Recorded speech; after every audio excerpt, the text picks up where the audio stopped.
Ja si dovolím doplňujúco fakticky vystúpiť k príspevku a k návrhu zákona poslanca pána Viskupiča. Tvorba koncepcie rozvoja tepelnej energetiky, ako aj stratégie tepelného hospodárstva je viac menej záležitosťou a zodpovednosťou miest a obcí a je faktom, že v každom meste a v každej obci je tá situácia a perspektíva budúceho rozvoja tepelného hospodárstva rôznorodá a špecifická. Preto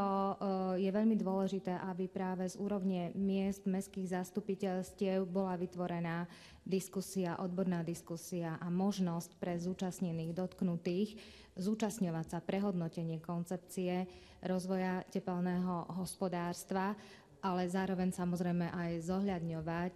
koncepciu štátnej energetickej stratégie štátneho konceptu rozvoja tepelného hospodárstva. Ja sama v našom meste poznám príklady dobre fungujúcich spoločenstiev, kde sa odpojenie